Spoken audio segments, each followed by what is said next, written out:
పరిశుద్ధమైన నామమునకు స్తోత్రములు.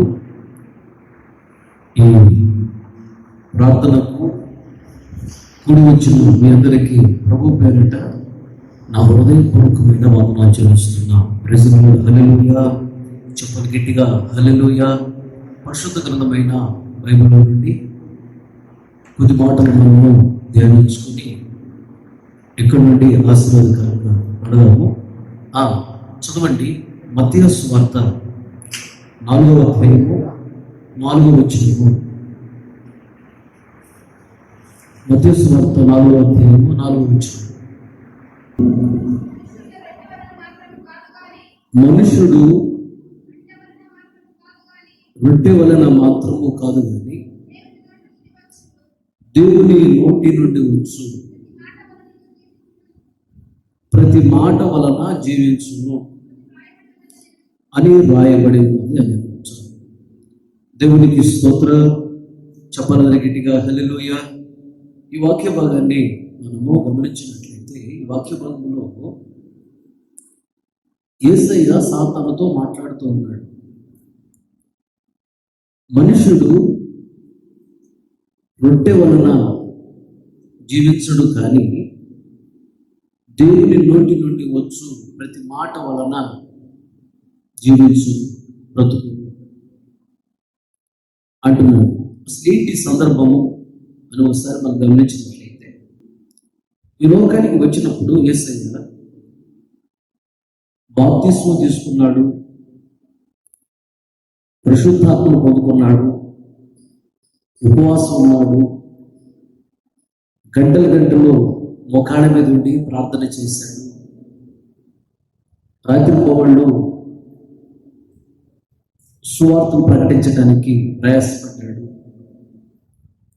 ఇవన్నీ యేసయ్యకి చేయవలసిన అవసరం లేదు, ఆయన దేవుడు. మరి ఎందుకు చేశాడు? మనకి నేర్పించడానికి ఆయన చేశాడు. ఎలా భక్తి చేస్తే మనము దీవెన పొందగలము, పరలోక రాజ్యానికి వెళ్ళగలము, సాతాన్ని జయించగలము, అగ్నిగుండం నుండి తప్పించబడగలము, మనకు నేర్పించడానికే యేసయ్య ఇవన్నీ చేశాడు. మనకు నేర్పించి వెళ్ళాడు. చాలా జాగ్రత్తగా నా మాటను మీరు గమనించాలి. అయితే బాప్తిస్మం తీసుకున్నాడు యేసయ్య. అరణ్యంలోకి వెళ్ళి ఒక 40 రోజులు ఉపవాసం ఉండి ప్రార్థన చేశాడు.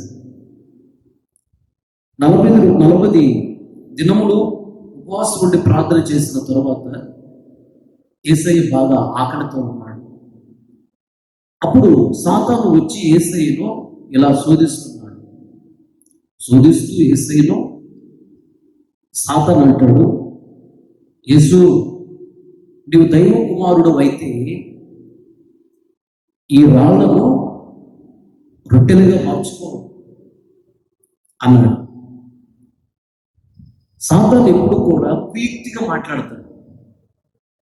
దేవుడు అనంత జ్ఞాని, ఆయన జ్ఞానముగా సమాధానం చెప్పాడు. ఆ మాట ఎందుకు అన్నాడు సాతాను? ఇప్పుడు యేసయ్య ఆకలితో ఉన్నాడు. నువ్వు దేవుని కుమారుడు అయితే ఈ రాళ్లను రొట్టెలుగా మార్చుకో అని అన్నాడు సాతాను. దానిలో 2 అర్థాలు దాగి ఉన్నాయి. కుయుక్తిగా మాట్లాడాడు సాతాను. ఆకలితో ఉన్నావు కదా, రొట్టెలుగా మార్చుకో, రొట్టెలు తిను ఒకటి. రెండోది ఇంకొక అర్థం ఉంది అక్కడ. యేసయ్య వెంటనే సరే ఈ రాళ్ళు రొట్టెలు అవును కాక అన్నాడు అనుకో, జరిగే పరిస్థితి ఏంటి తెలుసా? ఘోరమైన పరిస్థితి జరిగిపోతుంది. ఆయన నోటి మాటలో శక్తి ఉన్నది. ఈ రాళ్ళని రొట్టెలైపోడుగాక అన్నాడు అంటే ఆ రోజుల్లో ఎవరైతే రాళ్లతో ఇటుకలతో ఇళ్ళు కట్టుకొని ఇళ్ళలో ఉంటున్నారో ఆ రాళ్ళు ఏమైపోతాయి? రొట్టెలైపోతాయి. అప్పుడు ఇళ్ళు మొత్తం కూలిపోయి భూమి మీద జనం మాత్రము చనిపోతారు. అలాగే సముద్రం ఒడ్డున ఉన్నటువంటి ఇసుక అదేంటి? చిన్ని రాళ్ళు. సముద్రంలో నీళ్లు బయటికి రాకుండా కాపాడేది ఆ రాళ్ళే. చిన్న చిన్న రాళ్ళు ఇసుక రాళ్ళు రొట్టెలవులు దాకా అన్నాడంటే యేసయ్య సముద్ర ఒడ్డున ఉన్నటువంటి ఆ చిన్న చిన్న రాళ్ళు ఇసుక మొత్తము రొట్టెలైపోతాయి, సముద్ర విడంలో కరిగిపోతాయి. అప్పుడు సముద్రంలో నీళ్లు మొత్తము భూమి మీదకి వచ్చేస్తాయి. ఇక భూమి ఉండదు, మొత్తము జలమయం అయిపోతుంది. ఇక భూమి ఉండదు. అప్పుడు భూమి మీద మనుషులు ఉండవు, పక్షులు ఉండవు, జంతువులు ఉండవు, వృక్షాలు ఉండవు, ఇక భూమి ఉండదు, సృష్టి ఉండదు. చూసేవా సాత్రంతో క్విక్గా మాట్లాడాడు. అప్పుడు యేసయ్య ఆయన అనంత జ్ఞాని కాబట్టి గుర్తుపెట్టి, సాతానా, మనుషుడు రొట్టె వలన బ్రతకడు, కానీ దేవుని నోటి నుండి వచ్చు మాట వలన బ్రతుకును, లేదా దేవుని నోటి నుండి వచ్చు మాట వలన జీవిస్తాడు అన్నాడు. దేవునికి స్తోత్రాలు చెప్పనందరూ గట్టిగా హల్లెలూయా. తల పైకెత్తి నా వైపు చూస్తూ జాగ్రత్తగా నా మాటలు మీరు గమనించాలి. దీని అర్థం ఏంటంటే మనుషుడు రొట్టె వలన బ్రతకడు, దేవుని నోటి నుండి వచ్చు మాట వలన బ్రతుకుతాడు. అంటే ఒక మనిషి రొట్టె వలన దేవుని రాజ్యంలో ప్రవేశించలేడు, రొట్టె వలన దేవుని రాజ్యములో ప్రవేశించి కోట్ల సంవత్సరాలు దేవుని రాజ్యములు బ్రతకలేడు. రొట్టె వలన దేవుని నోటి నుండి వచ్చు మాట వలనే ఒక మనిషి దేవుని రాజ్యానికి వెళ్ళగలడు, దేవుని రాజ్యములో కోట్ల సంవత్సరాలు సంతోషంగా ఉండగలడు. మరి రొట్టె అంటే ఏంటి? రొట్టె వలన దేవుని రాజ్యములో ప్రవేశించలేరు, బ్రతకలేరు అంటున్నారు కదా. అలాగే మరి దేవుని మాట అంటే ఏంటి? దేవుని మాట వలన ఎలా దేవుని రాజ్యానికి వెళ్ళి దేవుని రాజ్యంలో క్షేమంగా కోట్ల సంవత్సరములు సంతోషంగా బ్రతుకుతాం. ఈ వాక్యాన్ని మనము ధ్యానించుకొని ఇక్కడ నుండి ఆశ్చర్యకరంగా వెళదాం. దేవునికి స్తోత్రం, హల్లెలూయా. చాలా జాగ్రత్తగా నా వైపు చూస్తూ నా మాటలు గమనించాలి. ఇక్కడ రొట్టె వలన మనిషి దేవుని రాజ్యానికి వెళ్ళలేడు, దేవుని రాజ్యములో బ్రతకలేడు. మరి రొట్టె అంటే ఏంటి? రొట్టె అంటే మనము రోజు తినే ఆహారమునకు సాదృశ్యంగా ఉన్నది. మనం తింటున్నామే ఆహారం, ఈ శరీరం పోషించబడటానికి మనం ఆహారం తింటున్నాం కదా. రొట్టె అంటే అది. ఈ లోకములో మనం బ్రతకటానికి తింటున్నామే ఆహారము, అది రొట్టె. మనం బ్రతకటానికి ఈ శరీరాన్ని పోషించుకోవడానికి మనం తింటున్నామే ఆహారం. రొట్టె అనే ఈ ఆహారము మనల్ని దేవుని రాజ్యానికి తీసుకుని వెళ్ళలేదు. దేవుని రాజ్యంలో కోట్ల సంవత్సరాలు బ్రతకటానికి ఈ ఆహారం ఉపయోగపడదు. చాలా జాగ్రత్త గమనించండి. అయితే దేవుని నోటి నుండి వచ్చు మాట మాత్రమే మనం దేవుని రాజ్యాన్ని తీసుకుని వెళ్ళగలం. దేవుని రాజ్యములో మనం కోట్ల సంవత్సరాలు బ్రతికించగలదు. మీకు ఇంకా అర్థమైన రీతిలో చెప్పాలంటే చాలా జాగ్రత్త నా వైపు చూస్తూ నా మాటలు గమనించండి. ఈ లోకములో సశరీరుడిగా యేసయ్య జీవిస్తున్న దినాలలో ఒకరోజు గలిలయ సముద్రం ఒడ్డుకి వెళ్ళాడు. ఎప్పుడు యేసయ్యతో గుంపులు గుంపులుగా జనాలు వస్తూ ఉంటారు. వాళ్ళు ఆకలితో ఉన్నారు. అప్పుడు యేసయ్య మీ దగ్గర ఏమైనా ఉన్నాయని అడిగాడు. ఒక చిన్న బాబు దగ్గర 5 రొట్టెలు 2 చేపలు ఉన్నాయి. అవి తీసుకుని యేసయ్య తండ్రి కృతజ్ఞతాస్తుతులు చెల్లించి వాటిని విరచి శిష్యులకి ఇచ్చి జనాలకు వడ్డించండి అన్నాడు. అప్పుడు వరుసల వారిగా కూర్చోబెట్టి జనాలకు వడ్డించారు. అందరూ తిన్నారు. తిని తృప్తి పొందిన మీదట ఇంకా 12 గంపలు ఎత్తారు అని వ్రాయబడి. శిష్యులు పంచిపెట్టారు. మరలా శిష్యులు మిగిలినవి తిన్నారు. శిష్యులు వాళ్ళు కూడా తృప్తిగా తిన్న తర్వాత ఇంకా 12 గంపలు మిగిలాయి.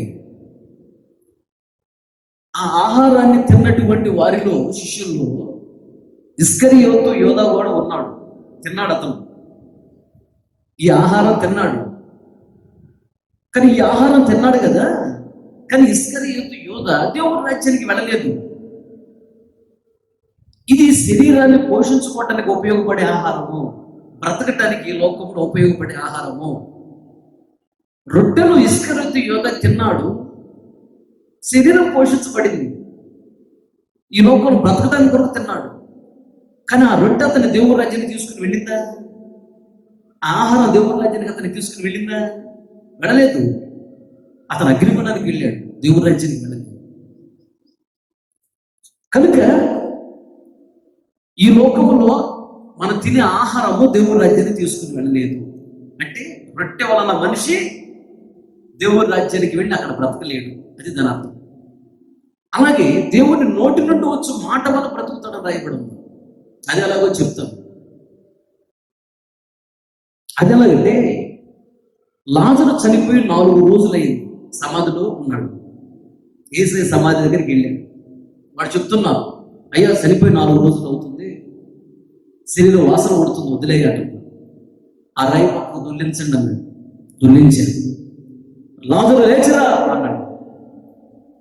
ఆ మాటలో ఉన్న శక్తికి 4 రోజుల క్రితం చనిపోయినటువంటి లాజరు లేచి అలాగే ఆవిడ చేతులు కట్టబడిన అలాగే వచ్చి బయట నిలబడ్డాడు. జాగ్రత్త గమనించి, దేవుని నోటి నుండి వచ్చు మాట వలన అతను బ్రతికాడు. ఆ మాటలో ఉన్న శక్తి వల్ల అతను బ్రతికాడు. లాజరు ఇప్పుడు దేవుని రాజ్యంలో ఉన్నాడు. ఎక్కువగా యేసయ్య లాజరు వాళ్ళ ఇంటికి వెళ్ళేవాడు. వాళ్ళ ఇల్లు బాగా పరిచయం వేసేది. వాళ్ళ ఇంట్లో వాళ్ళు వేసేది బాగా క్లోజ్గా ఉంటారు. వాళ్ళ ఇంటికి వెళ్ళేవాడు. ఎక్కువగా దేవుని వాక్యాన్ని వాళ్ళకి బోధిస్తూ ఉండేవాడు. వాక్యాలు విన్నారు, సరి చేసుకున్నారు. దేవుని నోటి నుండి వచ్చే మాటల ద్వారా సరి చేసుకుని దేవుని రాజ్యానికి వాళ్ళు వెళ్ళారు. చదవండి ఆ మాటలు. యోహాను సువార్త 11వ అధ్యాయము 43-44 వచ్చిన. ఆయన అలాగూ చెప్పి లాజరు బయటికి రమ్మని బిగ్గరగా చెప్పగా చనిపోయిన వాడు వెలుపలికి వచ్చాను. దేవునికి స్తోత్రము, హల్లెలూయా. చెప్పాలని గట్టిగా హల్లెలూయా. కనుక తలలో పైకెత్తిన వైపు చూస్తున్న ఆ మాటలు మీరు గమనించండి. ఈ వాక్య భాగాన్ని గమనించినట్లయితే, మనుషుడు రొట్టె వలన బ్రతకడు. రొట్టె అనే ఈ ఆహారం వలన ఒక మనిషి పరలోక రాజ్యానికి వెళ్ళలేడు, అక్కడ కోట్ల సంవత్సరాలు సంతోషంగా బ్రతకలేడు. కానీ దేవుని నోటి నుండి వచ్చు మాట వలన ఒక వ్యక్తి దేవుని రాజ్యానికి వెళ్ళగలడు, కోట్ల సంవత్సరాలు దేవుని రాజ్యంలో బ్రతికి ఉంటాడు. దేవునికి స్తోత్రం, చెప్పాలని గట్టిగా హల్లెలూయా. కనుక ఈ లోక సంబంధమైన ఆహారము కొరకు ప్రయాస పడకుడి అని రాయబడి ఉన్నది. అంటే దాని అర్థం ఏంటంటే, ఈ లోక సంబంధమైనటువంటి ఆహారం కొరకు కష్టపడాలి, తప్పులేదు. కానీ దీనికన్నా ఎక్కువగా ఈ పర సంబంధమైన ఆహారం కొరకు మనం కష్టపడాలి. దేవుని నోటి నుండి వచ్చు మాట వలన ఒక వ్యక్తి దేవుని రాజ్యానికి వెళ్ళి అక్కడ బ్రతుకుంటాడు, కోట్ల సంవత్సరాల సంతోషం. మరి ఈ దేవుని నోటి నుండి వచ్చు మాట వలన నీ ఇంట్లో సంతోషం కలుగుతుంది, సమాధానం కలుగుతుంది, నీ జీవితంలో నెమ్మది కలుగుతుంది. దేవుని నోటి నుండి వచ్చు మాట వలన నీ జీవితంలో ఐశ్వర్యము కలుగుతుంది, నీ శరీరంలో ఆరోగ్యము, అలాగే నీకు ఆయుష్. దేవుని నోటి నుండి వచ్చు మాట వలన నువ్వు దీవించబడతావు, నువ్వు ఘనపరచబడతావు, నువ్వు హెచ్చించబడతావు, నీ ప్రతి అవసరత తీరుతుంది. దేవుని నోటి నుండి వచ్చు మాట వలన సాతాన్ని జయించగలవు, పాపాన్ని జయించగలవు, అగ్ని నుంచి తప్పించుకోగలవు, పరలోక రాజ్యంలో ప్రవేశించగలవు. దేవునికి స్తోత్రం, చెప్పాలి గట్టిగా హల్లెలూయా. దేవుని మాటలో అంత శక్తి ఉన్నది. దేవుని నోటి నుండి వచ్చు మాట నిన్ను బహుగా దీవించగలవు, దేవుని రాజ్యాన్ని నేను తీసుకుని వెళ్ళగలదు, కోట్ల సంవత్సరాలు అక్కడ నేను బ్రతికించగలను. దేవుని నోటి నుండి వచ్చే మాట. మరి దేవుని నోటి నుండి వచ్చు మాట అంటే ఏంటి? జీవము గల వాక్యము. ఇది మనం చదువుతున్నామే ఈ వాక్యము. ఇది అక్షయ ఆహారము అని రాయబడి ఉంది. అక్షయ ఆహారము అంటే వాడు కాని ఆహారం. ఇది వాడైపోతే ఆహారం, అక్షయ ఆహారం. కనుక క్షయమైన దాని కొరకు పోరాడకుడి, అక్షయమైన ఆహారం కొరకు పోరాడండి అని రాయబడి ఉంది. క్షయమయ్యే ఆహారం అంటే పాడైపోయే ఆహారం, అక్షయమైన ఆహారం అంటే పాడు కాని ఆహారం. క్షయమైపోయే ఆహారము, పాడైపోయే ఆహారం అంటే రోజు మనం తింటున్నామే, ఈ రోజు ఉండి ఉదయం తినగలవా? తినలేము, ఎందుకంటే పాడైపోతుంది. అక్షయమైన ఆహారం అంటే వాక్యము, పాడైపోదు వాక్యము. ఎన్ని సంవత్సరం వాక్యము అలాగే నిలిచి ఉంటుంది. వాక్యం అంటే ఏసై పాడైపోతాడా? పాడైపోడు. అక్షయమైన ఆహారం అంటే వాక్యము, వాక్యం అంటే యేసయ్య. కనుక ఈ లోక సంబంధమైన ఆహారము తిన్నవాడు పెద్ద ఆశీర్వాదకరంగా ఏమున్నాడు, దేవుని రాజ్యంలో కూడా ప్రవేశించలేడు, అక్కడ బ్రతకలేడు. కానీ దేవుని నోటి నుండి వచ్చేటువంటి మాట అనే జీవము గల ఆహారము, అక్షయ ఆహారము, వాక్యము ఈ లోకంలో నేను బహుగా దీవిస్తుంది, నేను దేవుని రాజ్యాన్ని తీసుకుని వెళుతుంది. దేవునికి స్తోత్ర చెప్పని గట్టిగా హల్లెలూయా. వాక్యము ఈ ఆహారం వరకు కష్టపడాలి. చదవండి ఆ మాటలు. యోహాను సువార్త 6వ అధ్యాయం 27వ వచనం. యోహాను సువార్త 6వ అధ్యాయం 27వ వచనం మాట. క్షయమైన ఆహారము కొరకు కష్టపడకుడి, కానీ నిత్య జీవం అనే పరలోక రాజ్యానికి తీసుకెళ్ళి అక్షయ ఆహారము, ఆ ఆహారము కొరకు వాక్యము జీవాహారము, వాక్యం అనే ఆహారం కొరకు కష్టపడండి. దేవునికి స్తోత్రము. హల్లెలూయా, హల్లెలూయా. చాలా జాగ్రత్త నా వైపు చూస్తున్న మాటలు గమనించు. ఇప్పుడు ఆహారం నీకు అవసరమే, బ్రతకడానికి కష్టపడి తప్పులేదు. మరి ఈ లోకములో ఆహారం కొరకు నువ్వు ఎంత కష్టపడుతున్నావు కదా, ఈ ఆహారం నిన్ను దేవుని రాజ్యానికి తీసుకుని వెళ్ళలేదు. అది ముఖ్యం, ఇది ముఖ్యం కాదు. ఇది 4 రోజుల జీవితం భూమి మీద, ఇది 4 రోజుల జీవితం, ఇది ముఖ్యం కాదు. మనం పరలోక రాజ్యానికి వెళ్ళి పరలోక రాజ్యంలో కోట్ల సంవత్సరాల సంతోషంగా బ్రతకాలి.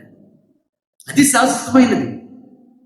ఆ పరలోక రాజ్యానికి వెళ్ళాలి అంటే దేవుని నోటి నుండి వచ్చు మాట అనగా జీవము గల వాక్యము. ఇది అక్షయ ఆహారము, ఇది ఆత్మ సంబంధమైన ఆహారము. వాక్యం అని ఈ ఆహారం కొరకు బాగా కష్టపడాలి.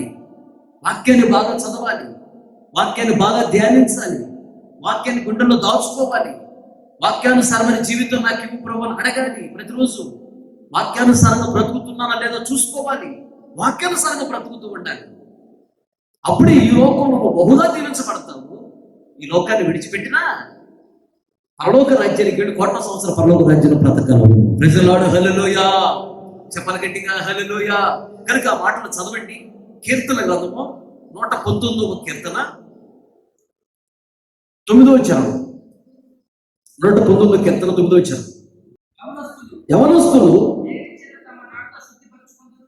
యవనస్తులు దేని చేత తమ నడతను శుద్ధి చేసుకుందురు? నీ వాక్యమును బట్టి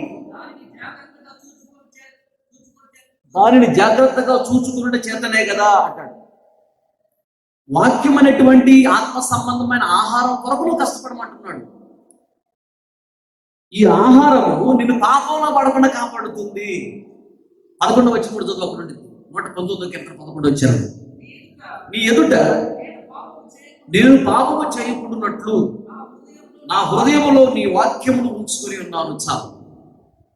ఈ లోకంలో మన తిండి కాదు దేవుని రాజ్యాన్ని తీసుకెళ్ళి నేను పాపంలో పడకుండా కాపాడేది ఈ లోకంలో ఆహారం కాదు. దీనికి ఇంత విలువిస్తున్నావు. మరి ఆ వాక్యమైన ఆహారానికి ఎంత విలువ ఇవ్వాలి? పాపంలో పడకుండా కాపాడేది వాక్యమైన ఆహారము, దేవుని నోటి నుంచి వచ్చిన మాట. ఆ తర్వాత గమనిస్తే 119వ కీర్తన 50వ వచనం. నీ వాక్యము నన్ను బ్రతికించి ఉన్నది చాలు. ఈ లోకములో ఒక మంచి భవిష్యత్తును మనకిచ్చేది వాక్యము. వాక్యమైన ఆహారం నేను బ్రతికించేది ఈ లోకంలో, అంటే ఈ లోకంలో నీకు మంచి భవిష్యత్తుని ఇచ్చేది వాక్యము. పాపంలో పడకుండా కాపాడేది వాక్యము. నేను దేవుని రాజ్యాన్ని తీసుకెళ్లేది వాక్యము. నీకు నెమ్మదినిచ్చేది, సంతోషాన్నిచ్చేది, సమాధానం వాక్యము. ఇంకా మనం గమనించినట్లయితే 100వ చరణం 119వ కీర్తన 100వ చరణం, నీ ఉపదేశములను నేను లక్ష్యము చేస్తున్నాను, కావున వృద్ధుల కంటే నాకు విశేష జ్ఞానము కలదు. చాలు. నీకు జ్ఞానాన్ని ఇచ్చేది వాక్యము, మనం తినే తిండి కాదు. నీకు జ్ఞానాన్ని ఇచ్చేది వాక్యము. దేవునికి స్తోత్రం, హల్లెలూయా. ఇంకొక మాట కూడా మనం గమనించినట్లయితే 119వ కీర్తన 130వ చరణం, నీ వాక్యములు వెల్లడి అవుట తోడనే వెలుగు కలుగును, అవి తెలివి లేని వారికి నీకు తెలివి కలిగించను. చాలు. ఈ లోకములో తెలివినిచ్చేది, జ్ఞానాన్ని ఇచ్చేది, ఆయుష్నిచ్చేది, ఆరోగ్యాన్నిచ్చేది, ఆశీర్వదించేది, పాపంలో పడకుండా కాపాడేది, సాధారణ శక్తి మీద జయాన్ని ఇచ్చేది, మనం నడిపించేది, పరలోక రాజ్యం తీసుకెళ్ళి కొత్త సంవత్సరాల పరలోక రాజ్యంలో సంతోషంగా మనల్ని ఉంచేది ఏంటది? జీవాహారము, దేవుని నోటి నుండి వచ్చు మాట, అక్షయ ఆహారం, వాక్యము. వాక్యమే నిన్ను ఆశీర్వదిస్తుంది, వాక్యమే నిన్ను హెచ్చిస్తుంది, వాక్యమే నిన్ను కనపరుస్తుంది, వాక్యమే నిన్ను గొప్పవారిని చేస్తుంది, వాక్యమే నీకు మంచి భవిష్యత్తుని ఇస్తుంది. దేవునికి స్తోత్రం, హల్లెలూయా. రొట్టె అనే ఈ లోకంలో మనం తినే ఆహారం అన్నదే. దీని వలన మనము సరైన బ్రతకలేము. దేవుని నోటి నుండి వచ్చు మాట వలన, అనగా వాక్యము వలన ఈ బ్రతుకుగా మారుతుంది. వాక్యము వలనే నీవు దేవుని రాజ్యంలో ప్రవేశించగలవు. మరి వాక్యానికి ఎంత విలువిస్తున్నావు? ఆదివారం వచ్చింది, మామూలుగా అయితే చర్చికి రాకపోతే పాస్టర్ గారు కనపడతారు కాబట్టి పాస్టర్ చర్చికి రాలేదు అంటాడేమో చర్చికి వచ్చి కూడా ఉన్నారు ఆదివారం. ఇప్పుడు ఆదివారం చర్చికి రావట్లేదు కదా ఈ లాక్డౌన్ వలన. మరి కూర్చొని వాక్యం వింటున్నావా? ఇంట్లో సెల్ ఫోన్లో యూట్యూబ్ ద్వారా పంపిస్తున్నావు. కూర్చొని వాక్యం వింటున్నావా? ఆదివారం వచ్చిందంటే అసలు పొరపాటున ఎక్కడికి వెళ్ళకూడదు. మొదలంటారు బయటికి పోకపోతే ఎట్ట బ్రతుకుతావు అంటున్నారు. బయటికి పోతేనే చచ్చిపోతావు, ఇంట్లో ఉంటేనే బ్రతుకుంటావు. ఇప్పుడు ఉన్న పరిస్థితులను బట్టి బయటికి పోతే నువ్వు చచ్చిపోతావు, ఇంట్లో ఉంటేనే బ్రతుకుంటావు, ఇంట్లోనే ఉండాలి. మరి ఆదివారం వచ్చింది అంటే తప్పనిసరిగా తలస్నానం చేసి ఉతికిన బట్టలు కట్టుకొని ప్రేయర్లో కూర్చోవాలి. వాక్యం వస్తుందా? వాక్యాన్ని వినాలి, వాక్యాన్ని చదువుకోవాలి, బాగా ప్రార్థన చేసుకోవాలి. ఒకవేళ నీకు ఎంత వీలుగా ఉంటే, ఉండగలిగే కెపాసిటీ ఉంటే ఆదివారం అంతా ఉపవాసం ఉండు. సాయంత్రం కొంచెం బాగా ప్రార్థన చేసుకో, ప్రతిరోజు బాగా బైబిల్ చదువుకో, బాగా ప్రార్థన చేసుకో. ఉపవాసం ఉండగలిగితే ప్రతిరోజు మధ్యాహ్నం ఉపవాసం ఉండు, బాగా కన్నీళ్ళుగా ప్రార్థన చేసుకో. బయట ఎక్కడికి వెళ్ళకుండా లాక్డౌన్ సమయంలో నువ్వు ప్రతిరోజు ఈ విధంగా బాగా బైబిల్ చదువుకుంటా, బాగా ప్రార్థన చేసుకుంటా ఉండే వ్యక్తివైతే ఎన్నో సంవత్సరాల నుంచి ఆగిపోయినటువంటి వాగ్దానాలను అక్షరాలు నీ జీవితంలో నెరవేర్చబడతాయి. ప్రజలాడు హల్లెలూయా. ఎలాంటి గడ్డు సమస్యలైనా నీ కుటుంబాన్ని విడిచిపెట్టి పారిపోతాయి. సైతాన్ శక్తులు నీ కుటుంబాన్ని విడిచిపెట్టి పారిపోతాయి. ఈ లాక్డౌన్ తరువాత నీ కుటుంబం దీవించబడుతుంది, నీ కుటుంబం హెచ్చించబడుతుంది, నీ కుటుంబం అద్భుతాలు జరుగుతాయి, ఆశ్చర్యకాలు జరుగుతాయి. ప్రార్థన వృధా కాదు, వాక్యములో శక్తి ఉన్నది కనుక వాక్యాన్ని బాగా వినాలి, వాక్యాన్ని బాగా చదవాలి, వాక్యానికి విలువ ఇవ్వాలి, వాక్యాన్ని గుర్తుపెట్టుకోవాలి. దేవునికి స్తోత్రం, చెప్పలు గట్టిగా హల్లెలూయా. ఇంకొక మాట కూడా నేను క్లుప్తంగా నీతో పంచుకుంటాను. మనుషుడు రొట్టె వలన బ్రతకడు, దేవుని నోటి నుండి వచ్చు మాట వలన బ్రతుకుతాడు. దేవునికి స్తోత్రం, చెప్పలందరూ గట్టిగా హల్లెలూయా, హల్లెలూయా. అయితే రొట్టె అంటే ఈ లోకంలో ఒకటి మనం తినే ఆహారం అని చెప్పాను, దీనివల్ల కాదు మనం బ్రతికే. రెండోది రొట్టె అంటే ఏంటి? రొట్టె వల్ల మనం బ్రతకలేము, దేవుని రాజ్యంలో ప్రవేశించాలి. మార్కు సువార్త 14వ అధ్యాయం 22వ వచనం. వారు భోజనం చేస్తుండగా ఆయన ఒక రొట్టెను పట్టుకొని ఆశీర్వదించి విరచి వారికి ఇచ్చి, మీరు తీసుకుని ఇది నా శరీరం అనేనో. చాలు. రొట్టె వలన మనిషి బ్రతకడు, దేవుని నోటి నుండి వచ్చు మాట అనే వాక్యం వల్లనే మనం బ్రతుకుగా మారుతుంది. రొట్టె అంటే మనం తినే ఆహారం అని చెప్పావు ఒకటి. రెండోది రొట్టె అంటే ఇక్కడ యేసయ్య అంటున్నాడు, ఒకరోజు యేసయ్య ఇలా రొట్టెని ఎత్తుకొని నా శరీరం అన్నాడు. యేసయ్య శరీరము రొట్టె అంటే. యేసయ్య శరీరం అంటే ఏంటి? క్రీస్తు శరీరం అనే సంఘముని రాయబడి ఉంది. ఇక్కడ రొట్టె అంటే యేసయ్య శరీరము, యేసయ్య శరీరం అంటే సంఘము. సంఘం అంటే సేవకులైన మేము, విశ్వాసులైన మీరు, మనమే రక్త మాంసములు కలిగినటువంటి మన శరీరాలే యేసయ్య శరీరం. దేవునికి స్తోత్రం, హల్లెలూయా. కనుక ఇక్కడ రొట్టె మన శరీరములకు సాదృశ్యంగా ఉన్నది. రక్త మాంసములు కలిగినటువంటి మన శరీరములకు సాదృశ్యం ఉన్నది రొట్టె అంటే. రొట్టె వలన మనిషి బ్రతకడు, దేవుని నోటి నుండి వచ్చు మాట వలనే మనిషి బ్రతుకుతాడు. రక్త మాంసములు కలిగినటువంటి మన శరీరము ద్వారా మన పరలోక రాజ్యానికి వెళ్ళలేము, కోట్ల సంవత్సరాలు వాడు సంతోషంగా బ్రతకలేము. దేవునికి స్తోత్రం, హల్లెలూయా, హల్లెలూయా. ఆ మాటలు కూడా చదవండి, ఒక మాట చదవండి. కొరింథీయులకు రాసిన మొదటి పత్రిక 15వ అధ్యాయం 50వ వచనం ఉంటుంది. మాట చదవండి. సహోదరులారా, రక్త మాంసములు, అదిగో రక్త మాంసములు దేవుని రాజ్యమును స్వతంత్రించుకున్న నేరము. రక్త మాంసములు కలిగిన ఈ శరీరముతో మనము దేవుని రాజ్యానికి వెళ్ళలేము. రొట్టె అంటే మన శరీరమే. రొట్టె వలన ఒక వ్యక్తి బ్రతకలేడు, రొట్టె వలన ఒక వ్యక్తి దేవుని రాజ్యానికి వెళ్ళలేడు, అక్కడ బ్రతకలేడు. రక్త మాంసములు మన శరీరముతో మన పరలోక రాజ్యానికి వెళ్ళలేము, ఆడ పరలోక రాజ్యంలో బ్రతకలేము. మీకు అర్థం కావడం కూడా చెప్తాను, వినండి జాగ్రత్తగా గమనించండి. ఇప్పుడు యేసయ్య వచ్చాడు అనుకోండి మధ్యాకాశానికి, దూతలు వెంటనే దేవదూతలు బూరలు ఊదుతారు. బూరలు ఊదగానే ఈ భూలోకుల మనసును మార్చుకొని బాప్తిసం తీసుకొని ప్రతి ఆదివారం మందిరానికి వెళ్ళి వాక్యం విని వాక్యానుసారంగా జీవిస్తున్నటువంటి వాడు అందరికీ ఆ బూర శబ్దం వినపడుతుంది. వెంటనే ఈ మట్టి శరీరము, ఈ రక్త మాంసములు కలిగిన ఈ మట్టి శరీరము మహిమా శరీరముగా మార్చబడి వెంటనే మనము మధ్యాకాశానికి వెళ్ళిపోతాం, ఎత్తబడి. అప్పుడు యేసయ్య మనల్ని తీసుకుని పరలోక రాజ్యానికి వెళ్తాడు. చాలా జాగ్రత్తగా గమనించాలి. సంఘం ఎత్తబడిన తరువాత భూలోకములో విడిచిపెట్టబడిన సంఘానికి, అనగా మారుమోసు పొందారు, బాప్తిసాలు తీసుకున్నారు, కానీ ప్రతి ఆదివారం మందిరానికి నడవలేదు, వాక్యానుసారంగా బ్రతకలేదు, ప్రార్థన చేసుకోలేదు, అవి ఏముందలేప్ప అని చెప్పేసి అన్నట్లుగా బ్రతికారు. ఈ లోకంలో ఉన్న వాటి కొరకే ప్రయాసపడ్డారు, ఈ లోకంలో ఉన్న వాటి కొరకే కష్టపడ్డారు, ఈ లోకంలో ఉన్న వాటి కొరకే విలువిచ్చారు, వాక్యానుసారంగా బ్రతకల. వాళ్ళు ఎత్తబడరు, పరలోక రాజ్యానికి వెళ్ళరు, వాళ్ళు భూమి మీద ఉంటారు, విడిచిపెట్టబడతారు. ఇది విడిచిపెట్టబడిన సంఘం. ఎత్తబడిన సంఘానికి 7 సంవత్సరాల పరలోక రాజ్యంలో విందుంటుంది. విడిచిపెట్టబడినటువంటి సంఘం అన్నదే, విడిచిపెట్టబడిన అన్యులు ఉన్నారే భూలోకంలో 7 సంవత్సరాలు భయంకరమైన శ్రమలు ఉంటాయి. 7 సంవత్సరములు 7 పాత్రలు దేవుడు ఒకరిత పాత్రలు కుమ్మరిస్తాడు. ఒక్కొక్క పాత్ర కుమ్మరించినప్పుడు భూమి మీద ఒక్కొక్క శ్రమ వచ్చింది. తట్టుకులేరు, చచ్చిపోదామన్నా చావు రాదు, భయంకరమైన శ్రమలు ఉంటాయి. విడిచిపెట్టబడిన సంఘానికి, ఎత్తబడిన సంఘానికి పరలోక రాజ్యంలో కోట్ల సంవత్సరాలు, 7 సంవత్సరాలు గొప్ప విందు ఉంటుంది. విడిచిపెట్టబడినటువంటి సంఘం అన్ని ఉంటారే దేవుడు నమ్మని వారు, వీళ్ళందరికీ 7 సంవత్సరాలు భయంకర శ్రమలు ఉంటాయి. వినాలి, మొదటి 3.5 సంవత్సరములు యూదులకు కాదు, భూలోకంలో మనుషులందరికీ, విడిచిపెట్టబడ్డ వాళ్ళకి మొదటి 3.5 సంవత్సరములు శ్రమల కాలం, భయంకర శ్రమల కాలం. తర్వాత 3.5 సంవత్సరములు యూదులకు శ్రమల కాలం.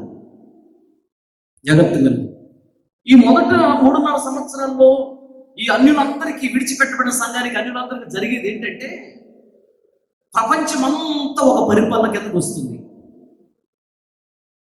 సాతాను ఒక వ్యక్తికి సింహాసనాన్ని ఇస్తాడు, బలాన్ని ఇస్తాడు, జ్ఞానాన్ని ఇస్తాడు, శక్తిని ఇస్తాడు, అధికారాన్ని ఇస్తాడు. ఒక వ్యక్తి నిలబెడతాడు, ప్రపంచం మొత్తాన్ని అతనే ఎరుబడి చేస్తాడు. అతనిని క్రీస్తు విరోధి, అంత్యక్రీస్తు అంటారు. అప్పుడు ప్రపంచమంతా ఒక పరిపాలన కింద వస్తుంది. ఒకే అధికారము, ఒకే నడిపింపు, ఒకే డబ్బులు, ప్రపంచం మొత్తం నడిపించేది అన్ని దేశాలు ఒకటైపోతాయి, ప్రపంచం మొత్తం నడిపించేది ఒకటే. అని క్రీస్తు విరోధి అంటారు. ఇతను ఏం చేస్తాడంటే అందరినీ నడిపించడానికి అనుకూలంగా ఉంటుందని ఒక చిన్న చిప్పు, మెమరీ కార్డు ఉంటుంది, సెల్ ఫోన్ వేసుకునేది మెమరీ కార్డు, చిన్న చిప్, అలాంటి చిన్న చిప్ ఈ బియ్యపు కింద ఉంటుంది, దానిని నుదుటి మీద ఇక్కడ పెడతాడు, ఈ చర్మం కింద లోపల, లేదా ఈ రెండు వేళ్ల మధ్యలో ఇక్కడ పెడతాడు. ప్రపంచంలో అందరికీ ఆధార్ కార్డు లాగా, ఆధార్ కార్డు చిన్నపిల్లడి పెద్దలకు అందరూ ఉన్నట్టు ఇక్కడ పెట్టేస్తాడు. చిన్నది బియ్యపు కింద అంత ఉండి చిప్, దాని మీద 666 ముద్రలు ఉండింది. ఇప్పుడు అతను ఒక చోట ఉండి పరిపాలన చేస్తూ ఉంటాడు, యెరూషలేము నుండి పరిపాలన చేస్తూ ఉంటాడు. ప్రపంచంలో మనుషులు ఎక్కడ ఉన్నా వాళ్ళు ఏం చేస్తున్నారు, ఏం మాట్లాడుకుంటున్నారు, ఎలా ప్రవర్తిస్తున్నారు మొత్తం వాడు తెలిసిపోతూ ఉంటాయి అక్కడ. ఎందుకంటే ఇక్కడ చిన్న చిప్పుడుది కదా, తెలిసిపోతుంది. వినాలి జాగ్రత్త. అయితే ఇది 666 ముద్ర ఉన్నటువంటి చిప్పు అన్నమాట.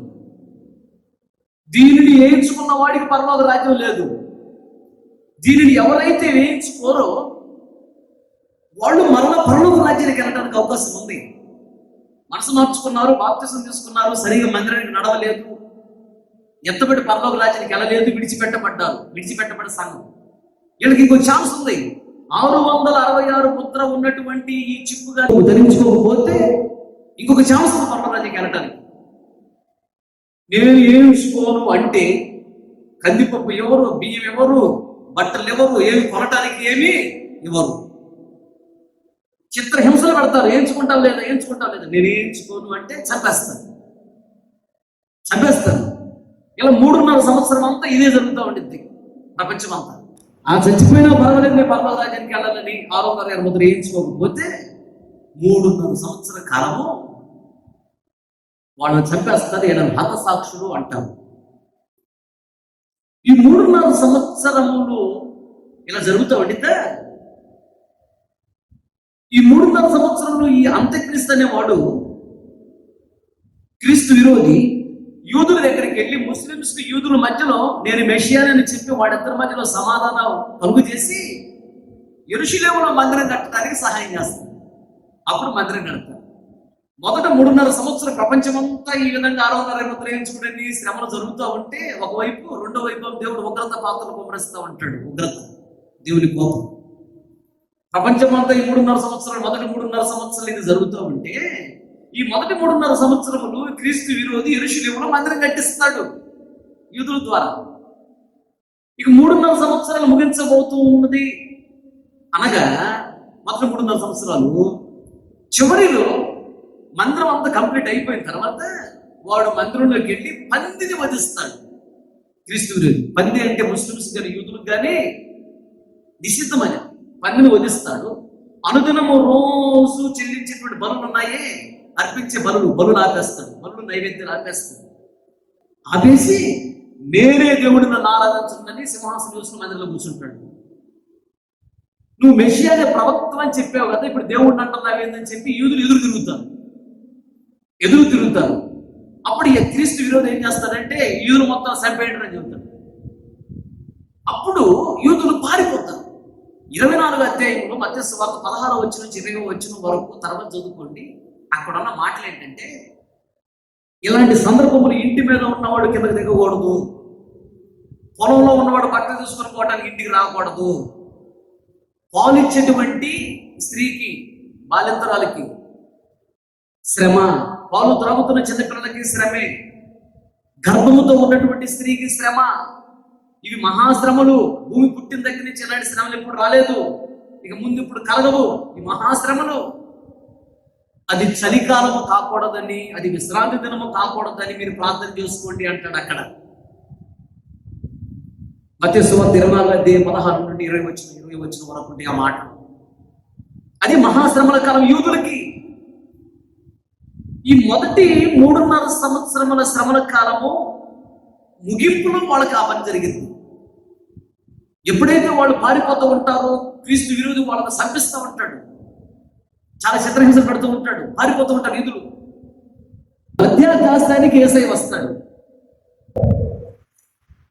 వచ్చి ఈ 3.5 సంవత్సరాల ప్రపంచం అంతా 666 మంత్రులు ఎంచుకోకుండా సరిపోయారే హతసాక్షులు. వీళ్ళని తీసుకుని వెళ్తాడు మళ్ళీ. వినండి, వీళ్ళని తీసుకుని వెళ్తాడు. తీసుకుని వెళ్ళిన తర్వాత ఈ యూదులందరూ పారిపోతున్నారా? యూదులకు సువార్త చెప్పడానికి, యూదుల్ని ఆదరించడానికి, వారిని బలపరచడానికి, వాడిని తృప్తిపరచడానికి, వాళ్ళని సేద తీర్చడానికి, వాళ్ళ దేవుడి రాజ్యాన్ని సిద్ధపరచడానికి 2 ప్రవక్తలు భూమి మీదకి దిగి వస్తారు. దేవునికి స్తోత్రం. వాళ్ళిద్దరే హానోకు, ఏలియా. వీళ్ళిద్దరు భూమి మీదకి ఎందుకు వస్తారు అంటే, వీళ్ళిద్దరూ చనిపోకుండానే దేవుడి రాజ్యానికి వెళ్ళారు. హానోకు, ఏలియా చనిపోకుండానే దేవుడి రాజ్యానికి వెళ్ళారు. రక్త మాంసములతో వాళ్ళు దేవుడి రాజ్యానికి వెళ్ళిపోయారు. అంటే పరదేశంలో ఉన్నారు. పరలోక రాజ్యానికి వెళ్ళలేదు. పరలోక రాజ్యం ప్రక్కనే పరదేశంలో ఉన్నారు. వీళ్ళు పరలోక రాజ్యానికి వెళ్ళడానికి యోగ్యులు కాదు, ఎందుకంటే రక్త మాంసాలతో వెళ్ళారు కదా. ఇప్పుడు భూలోకానికి వచ్చి చనిపోయి మహిమా శరీరాన్ని ధరించుకుని వీళ్ళు వెళ్ళాలి. అందుకని ఆ హానోకు, ఏలియా వీళ్ళిద్దరు భూమి మీదకి వస్తారు. వచ్చి ఆ 2-3.5 సంవత్సరాల శ్రమల కాలం అన్నదే యూదులకి మహాశ్రమల కాలం. అప్పుడు వాళ్ళకి సువార్త చెప్తారు, వాళ్ళని ఆదరిస్తారు, వాళ్ళని బలపరుస్తారు. కంగారు పడగాకండి, భయపడగాకండి, మీకు పరలోక రాజ్యం ఉంది, ప్రార్థన చేసుకోండి, సరి చేసుకోండి, ధైర్యంగా ఉండండి అని సువార్త ప్రకటిస్తారు. అలా సువార్త ప్రకటిస్తున్నప్పుడు వాళ్ళిద్దరూ క్రీస్తు విరోధున్నాడే, ఏంద్ర వీళ్ళ వ్యవహారము అని చెప్పి వీళ్ళ మీదకి గొడవకు మనుషులు పంపిస్తారు, సభమని పట్టమని. అప్పుడు ఈ హానోకు, ఏలియాకి దేవుడు 4 రకాల అధికారాలు ఇస్తాడు. ఏంటి అధికారాలు అంటే, వాళ్ళు నోటితో అన్నారంటే నోట్లో నుంచి అగ్ని వచ్చి ఎదుటి వ్యక్తిని, శత్రువుల్ని కాల్చేసింది. అది ఒకటి. రెండోది, వర్షం పడకూడదు అని అన్నారంటే వర్షం పడదు, ఇక కరువు. ఇది రెండోది. మూడోది, ఈ సముద్రాల్లో ఉన్న నీళ్లు, ఇళ్లలో ఉన్న నీళ్లు మొత్తం రక్తమైపోవాలి అని అన్నారు అంటే వాళ్ళు మొత్తం రక్తమైపోతుంది, తాగడానికి నీళ్లు ఉండవు. అది మూడు. నాలుగోది ఏంటంటే, దేవుడు వాళ్ళకి ఇచ్చే అధికారము, తెగుళ్ళు రావాలనగా తెగుళ్ళు వచ్చేస్తుంది, ఇక అల్లాడిపోతారు. ఈ క్రీస్తు విరోధి వాడు మనుషులు ఉన్నారే, ఈయన అల్లాడిపోతారు.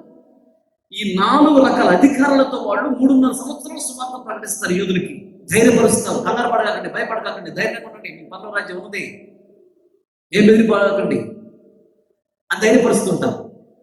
ఈ 3.5 సంవత్సరాలు ఇది జరిగింది. ఇక లాస్ట్ లో వాడు సువార్త ప్రకటించిన తర్వాత క్రీస్తు విరోధి ఏమి చేయలేకపోతుంటాడు. అప్పుడు కింద పాతాళంలో నుండి క్రూర మృగము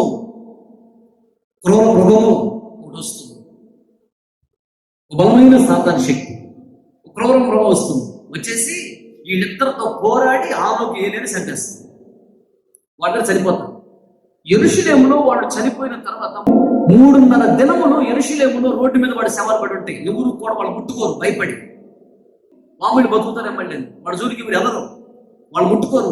కొందరైతే సంతోషంగా ఉంటారు, చక్కగా పండుగలు చేసుకుంటూ ఉంటారు. అమ్మయ్య ఇటు తెచ్చారులేదు, ఆయన వర్షం పడి కూడా ఆపేస్తున్నారు, నీళ్ళు రక్తంగా మారాలంటున్నారు, వీళ్ళు మామూలు కదరా బాబు, చాలా ఇబ్బంది పెట్టారు, తెగులు తెప్పించారు, ఇన్ని మెదలు పెట్టారు, చచ్చారని చాలా మంది పాఠాలు చేసుకుంటా ఉన్నారు. అలాంటి సందర్భం 3.5 దినాలు రోడ్డు మీద పడే శవాలగా ఉంటాయి. ఎవరు పట్టించుకోరు, వాళ్ళు భయపడతారు, దగ్గరికి వెళ్ళరు. అయితే అప్పుడు యేసయ్య వాళ్ళ వరకు మళ్ళీ మధ్యాకాశం ఇస్తాడు. వచ్చి దేవుడు ఆజ్ఞ ఇస్తాడు, జీవాత్మను పంపిస్తాడు దేవుడు. అప్పుడు జీవాత్మ వచ్చి వాళ్ళలో ప్రవేశించగానే ఒక్కసారి సరిపోయి 3.5 రోజులు రోడ్డు మీద ఉన్న దమకలేసి నిలబడతారు. గడ్డ ఒలిగిపోతారు జనాలందరూ. లేచి నిలబడి ఈ మట్టి శరీరము, రక్త మాంసంలో మట్టి శరీరం విత్ సెకండ్స్ లో, రెప్పపాటు కాలంలో మహిమా శరీరంగా మార్చబడి వీళ్ళు అలాగే ఎత్తబడి పర్వత రాజ్యానికి వెళ్ళిపోతారు. వీటికి చెప్పడం గట్టిగా హల్లెలూయా. అప్పుడు ఆ యెరూషలేములో, ఆ వీధిలో జరుగుతున్నటువంటి ఈ కార్యము ప్రపంచంలో ఉన్న అందరూ చూస్తారు అని రాయబడి ఉంది. ఎట చూస్తారు, ఎవరికి అర్థం కాల. అప్పుడు 2000 సంవత్సరాల క్రితం యోహాను ఈ ప్రకటన గ్రంథం రాసినప్పుడు జనాలకు అర్థం కాదా. ప్రపంచంలో ఉన్న వాళ్ళందరూ యెరూషలేములో ఉన్నటువంటి 2 శవాలను ఎట చూస్తారు, అర్థం కాదు. ఇప్పుడు చూస్తారు లేదా, ప్రపంచంలో ఏ మూలన ఏం జరుగుతుంది ఇప్పుడు మనము చూడగలుగుతున్నాం. దేని ద్వారా? టీవీలు వచ్చాయి, సెల్ ఫోన్లు వచ్చాయి, వాట్సాప్, ఫేస్బుక్, టీవీలో, ఈ టీవీలు, జెమిని టీవీలు చూడలేదా, చూస్తున్నాం లేదా? అంటే టీవీలు, సెల్ ఫోన్లు వస్తాయి, వాట్సాప్ గ్రూపులు వస్తాయని, ఫేస్బుక్లు వస్తాయని దేవుడు 2000 సంవత్సరాల క్రితమే, 2020 సంవత్సరాల క్రితమే దేవుడు బైబిల్ రాయించి పెట్టాడు. ఇప్పుడు జరుగుతుందా? అప్పట్లో అర్థం కాలేదు. యెరూషలేములో జరిగేది ప్రపంచంలో ఉన్న వాళ్ళు ఎట్లా చూస్తున్నారు అర్థం కాలేదు. ఇప్పుడు అర్థమవుతుంది లేదు మనకి. అంటే టీవీలు వస్తాయని, ఇలా ఇంటర్నెట్ వచ్చిందని ముందే దేవుడు చెప్పాడు. దేవునికి స్తోత్రం. చెప్పలు గట్టిగా హల్లెలూయా. కనుక ఇక్కడ మనం గమనించవలసిన విషయం ఏంటంటే, రొట్టె వలన మనిషి పరలోక రాజ్యానికి వెళ్ళలేడు, అక్కడ బ్రతకలేడు. రొట్టె అంటే ఏమని చెప్పాను? రెండోది, రక్త మాంసములు కలిగినటువంటి ఈ శరీరం. రక్త మాంసములు కలిగిన ఈ శరీరము ద్వారా మనం దేవుడి రాజ్యానికి వెళ్ళలేము, అక్కడ బ్రతకలేము. దేవుని నోటి నుండి వచ్చు మాట వలనే మనం బ్రతకలేము, దేవుడి రాజ్యానికి వెళ్ళలేము. చూసావా? వీడు రక్త మాంసములతో వెళ్ళిన వాడు పరదేశికి తిరిగి వచ్చి చనిపోయి మహిమా శరీరాన్ని ధరించుకొని మరల పరలోక రాజ్యానికి వెళ్ళిపోయారు. కనుక రొట్టె అనే రక్త మాంసములు కలిగిన ఈ శరీరముతో మనం పరలోక రాజ్యానికి వెళ్ళలేము. మనుషులమైన మనము దేవుని నోటి నుండి వచ్చు మాట వలన, లేదా దేవుని నోటి నుండి వచ్చు వాక్యము వలన, లేదా దేవుని నోటి నుండి వచ్చు ఆజ్ఞ వలన మనం పరలోక రాజ్యానికి వెళ్ళగలము. దేవునికి స్తోత్రం హల్లెలూయా. ఆ మాట కూడా చదవండి. అదే కొరింథీయులకు రాసిన మొదటి పత్రిక 15వ అధ్యాయము 51వ వచనం.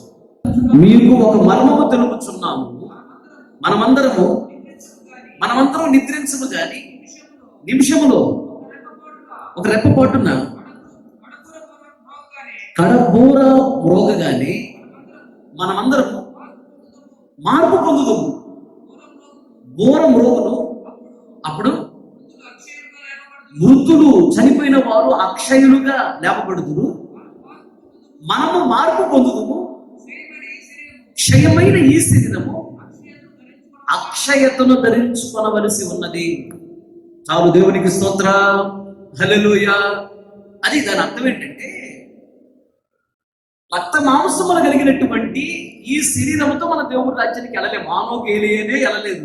మనం తప్పనిసరిగా ఈ రక్త మాంసములతో దేవుడి రాజ్యానికి వెళ్ళలేము. మహిమా శరీరం ధరించుకొని మనం పరలోక రాజ్యానికి వెళ్ళాలి. ఎలా వచ్చింది మహిమా శరీరం మనకి అంటే, ఇప్పుడు సడన్గా యేసయ్య మధ్యాకాశానికి వచ్చాడు అనుకోండి, దేవదూతలకు ఆజ్ఞ ఇస్తాడు దేవుడు, బోరలు ఊదండి అని. వెంటనే దేవదూతలు బోరలు ఊదుతారు.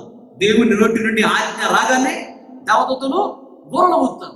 దేవదూతలు బోరలు ఊదగానే ఆ బోర శబ్దం, కడబోర శబ్దం మనకు వినపడగానే మన ఈ మట్టి శరీరము, రక్త మాంసములు కలిగినటువంటి ఈ శరీరము మహిమా శరీరంగా మార్చబడుతుంది. యేసయ్య శరీరం వల్ల మార్చబడుతుంది. మహిమా శరీరముగా మార్చబడి ఒక్కసారిగా సడన్గా మనం లేచి అలాగే ఎత్తబడి వెళ్ళిపోయి మధ్యాకాశం యేసుని కలుసుకొని అలాగే పరలోక రాజ్యానికి వెళ్ళిపోతాం. దేవునికి స్తోత్రం హల్లెలూయా. అయితే మనకంటే ముందుగా బోర శబ్దం వినబడగానే మనకంటే ముందుగా మనసును మార్చుకొని బాప్తిస్మం తీసుకొని వాక్యానుసారంగా బ్రతికి చనిపోయిన వాళ్ళు ఉన్నారే, సమాధి చేయబడ్డారే, ముందు వాళ్ళు బ్రతుకుతారు. మనకంటే ముందు వాళ్ళు బ్రతికి వాళ్ళు ఎత్తబడతారు యేసయ్య దగ్గరికి. ఆ తర్వాత బ్రతికి ఉన్నటువంటి మన ఈ మట్టి శరీరము, ఈ రక్త మాంసములు కలిగినటువంటి ఈ శరీరము మహిమా శరీరముగా మార్చబడి సడన్గా లేచి వాళ్ళతో పాటు మనం కూడా పరలోక రాజ్యానికి వెళ్ళిపోతాం. దేవునికి స్తోత్రం హల్లెలూయా. చెప్పలు గట్టిగా హల్లెలూయా. కనుక రొట్టె అనేటువంటి రక్త మాంసములు కలిగిన ఈ శరీరముతో మనం పరలోక రాజ్యానికి వెళ్ళలేము, అక్కడ బ్రతకలేము. కానీ దేవుని నోటి నుండి వచ్చు ఆజ్ఞ వలన, ఆజ్ఞ రాగానే దేవదూతలు బోరలు ఊదుతారు. బోరలు ఊదగానే మన మట్టి శరీరం మహిమ శరీరంగా మార్చుతుంది. దేవుని నోటి నుండి వచ్చు మాట అనగా ఆజ్ఞ వలన ఈ రక్త మాంసములు కలిగినటువంటి శరీరము మహిమా శరీరముగా మార్చబడి మనం పరలోక రాజ్యానికి వెళతాము. దేవునికి స్తోత్రం. చెప్పాలంటే గట్టిగా హల్లెలూయా. 2 విషయాలు చెప్పాను. ఏంటంటే, రొట్టె వలన మనుషుడు బ్రతకడు, దేవుని నోటి నుండి వచ్చు మాట వలన పరలోక రాజ్యానికి వెళ్తాడు, అక్కడ బ్రతుకుతాడు. దేవునికి స్తోత్రం హల్లెలూయా. ఒకటి, రొట్టె అంటే ఈ లోకంలో మనం తినే ఆహారము, ఒకటి చెప్పాను. రెండవది, రొట్టె అంటే ఇప్పుడే చెప్పాను రక్త మాంసములు కలిగిన ఈ శరీరము అని చెప్పాను. మూడోది, ఇంకొక విషయం కూడా చెప్తాను. రొట్టె అంటే ఏంటి? యేసు ప్రభు ఈ లోకములో సశరీరుడిగా జీవిస్తున్న జనాలలో, సశరీరుడు అంటే మన వలె అన్ని అవయవములు కలిగి ఒక మనిషిలాగా ఈ లోకంలో బ్రతుకుతున్నటువంటి దినాలలో, సశరీరుడిగా జీవిస్తున్న దినాలలో తూరు సీదోను అనే ప్రాంతానికి యేసయ్య వెళ్ళాడు. అప్పుడు కనాను స్త్రీ పరుగు పరిగెత్తుకుంటూ వచ్చింది ఒక ఆవిడ. ఎవరు ఈ కనాను స్త్రీ అంటే, కనానీయులు అసలు ఎవరు? నోవాకు రెండవ కుమారుడు హాము కుమారుడు కనాను. ఆ కనాను నుండి వచ్చిన వాళ్ళే కనానీయులు, శపించబడిన జనాంగం. ఈ కనాను స్త్రీ ఒక ఆవిడ పరుగు పరిగెత్తుకుంటూ వచ్చి యేసయ్య కాళ్ళ మీద పడి, నాయనా యేసు, మా కుమార్తె దెయ్యం బట్టి బాగా ఇబ్బంది పడుతుందయ్యా, దయచేసి మా ఇంటికి వచ్చి దెయ్యం నుండి ఆ అమ్మాయిని విడిపించండి అని కన్నీళ్లతో అడిగినప్పుడు యేసయ్య అన్నాడు, పిల్లల రొట్టె కుక్క పిల్లలకు వేయుట యుక్తం కాదు అన్నాడు. పిల్లలు అంటే ఇజ్రాయేలీలు, రొట్టె అంటే ఇక్కడ స్వస్థత. కుక్క అంటే ఆ కనాను స్త్రీ, కుక్క పిల్ల అంటే వాళ్ళ అమ్మాయి. రొట్టె అనే స్వస్థత ఇజ్రాయేలుకి ఇవ్వటానికి నేను వచ్చాను. నీవు కుక్కవి, నీ పిల్ల కుక్క పిల్ల, మీకు రొట్టె అనే స్వస్థత నేను ఇవ్వను అని చెప్పాడు. జాగ్రత్త గమనించాలి. ఆవిడ విశ్వాసముతో, కన్యలతో, వేదనతో బాగా ఏడ్చి ప్రార్థన చేసుకుంది, బ్రతిమలాడుకుంది.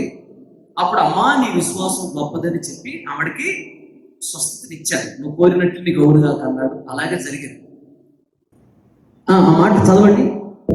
మత్తయి సువార్త 15వ అధ్యాయం 22వ వచనము, తర్వాత 26వ వచనం. ఇదిగో ఆ ప్రాంతం నుండి కనాను స్త్రీ ఒకటి వచ్చి, ప్రభువా దావీదు కుమారుడా నన్ను కరుణించుము, నా కుమార్తె దెయ్యం పట్టి బహు బాధపడుతున్నదని కేకలు వేసిన 26వ వచనం.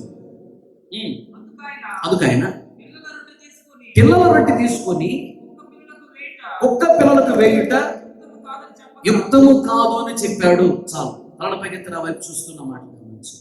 రొట్టె వలన మనిషి బ్రతకడు, దేవుడి రాజ్యానికి వెళ్ళలేడు, అక్కడ బ్రతకలేడు. రొట్టె అంటే ఏంటి? మూడోది చెప్తున్నా. రొట్టె అంటే ఏంటి? స్వస్థత. రొట్టె అనే స్వస్థత వలన, లేదా ఈ శరీరంలో జరిగేటువంటి స్వస్థత వలన ఒక వ్యక్తి దేవుడి రాజ్యానికి వెళ్ళలేడు, అక్కడ బ్రతకలేడు. ఉదాహరణకి అర్థమవుతాడు చెప్తా. ఈ మందిరానికి వస్తున్నటువంటి విశ్వాసంలో దేవుడు మహాకృపను బట్టి దెయ్యాలను విడుదల పొందిన వాళ్ళు వందల మంది ఉన్నారు. నా ఈ 17 సంవత్సరాల సేవా జీవితంలో వేల మందిని దెయ్యాల నుండి విడిపించడానికి దేవుడు నాకు కృపనిచ్చాడు. క్యాన్సర్ నుండి విడుదల పొందినవాడు మన మధ్యలో 2 ఉన్నారు. డాక్టర్ల చేతులు ఎత్తి తీసుకెళ్ళండి అని కోమాలో ఇంటికి తీసుకొచ్చారు. వాళ్ళు ఇప్పుడు ప్రతి పట్టగడుతున్నారు ఉన్నారు. ఎయిడ్స్ నుంచి విడుదల పొందిన వాళ్ళు ప్రార్థన చేయగా బ్రతుకున్నారు. ఇది నా గొప్పతనం కాదు, కానీ మీరు ప్రార్థన చేశాను, దేవుడు చేశాడు. అది దేవుడు గొప్పతనం. దేవుడు గొప్పవాడు, ఆయన సర్వశక్తి గల దేవుడు, ఆయన సమస్తం సాధ్యమే. ఉన్నాయి, దేవుడు కార్యాలు చేస్తాడు, ఆయనకి ఇష్టమైతే ఆయన చేస్తాడు, చేశాడు ఆయన. అయితే ఇక్కడ ఒకరోజు ఒక ఆవిడ వచ్చింది, ప్రార్థన చేయించుకుంది. భయంకరమైనటువంటి 2 దెయ్యాలు బట్టి, పేరు చెప్పలే, భయంకర 2 దెయ్యాలు బట్టి ప్రార్థన చేసుకుంది. దెయ్యాలు ఆమె విడిచిపెట్టి వెళ్ళిపోయింది. సాక్ష్యం చెప్పే కిందపడి గిన్నెల కొట్టుకున్నది, చాలా చేసింది, చిత్రాలు. దెయ్యాలు దండం పెట్టి మరి ఏడ్చి మేము రావాలి అని చెప్పి వెళ్ళిపోయింది. దెయ్యాలు చరిత్ర చెప్పి దెయ్యం వెళ్ళిపోయింది. అంటే ఆవిడకి శరీరంలో స్వస్థత కలిగింది, దెయ్యాల నుంచి విడుదల కలిగింది. స్వస్థత అంటే విడుదల, దెయ్యాల నుంచి విడుదల కలిగింది. విడుదల కలిగిన తర్వాత ఒక నెల 2 నెలలు మందిరానికి వచ్చింది. తర్వాత మందిరం మానేసింది. తర్వాత ఇంకేదో సడన్గా చనిపోయింది. ఆవిడ ఈ ఊరు కాదు, జాగ్రత్తగా చనిపోయింది. శరీరంలో స్వస్థత కలిగింది కదా, తర్వాత మళ్ళీ ఏదో వేరే జబ్బు వచ్చింది, చనిపోయింది. మరి దేవుడి దగ్గరికి వెళ్ళాలి కదా, వెళ్ళాలి. ఆవిడ అగ్నిగుండానికి వెళ్ళినట్లు దేవుడు బయలుపరిచాడు. పరలోక రాజ్యానికి వెళ్ళాలి.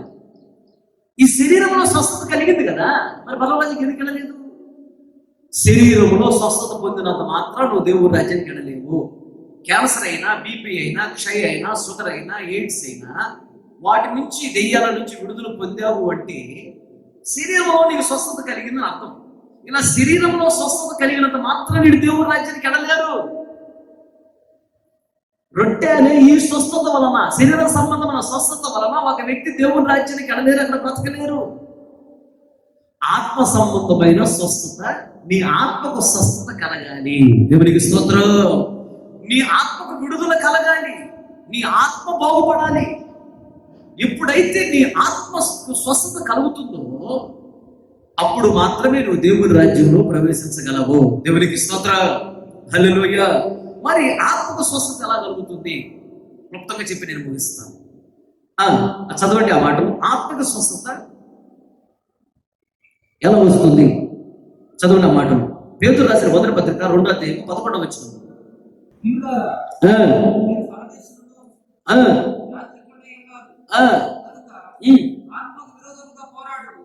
ఆత్మకు విరోధముగా పోరాడు, శరీర ఆశలను విసర్జించి.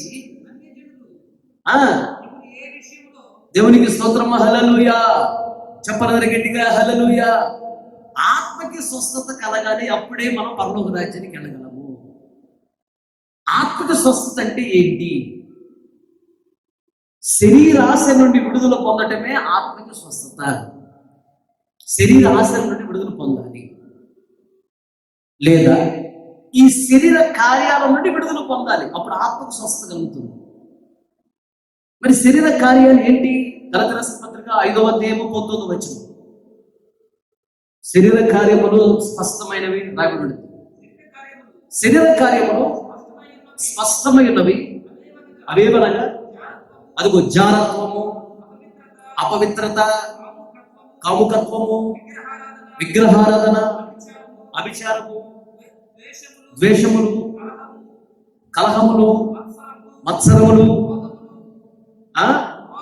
క్రోధములు, కక్షలు, భేదములు, విమతములు, అసూయలు, మద్దతులు, అల్లరితో కూడిన ఆటపాటలు, సినిమాలు మొదలైనవి. ఇవి శరీరము కోరుకునేటువంటి శరీరాశ.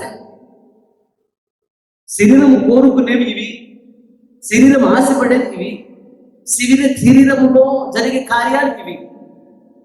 వీటి నుండి ఎప్పుడైతే నువ్వు విడుదల పొందుతావో అప్పుడు నీ ఆత్మకి స్వస్థత కలిగింది, నీ ఆత్మ బాగుపడిందని అర్థము, నీ ఆత్మకి విడుదల కలిగిందని అర్థము. ఆత్మ సంబంధమైన స్వస్థత ద్వారానే పరలోక రాజ్యంలో మనం ప్రవేశించగలము. Praise the lord. హల్లెలూయా.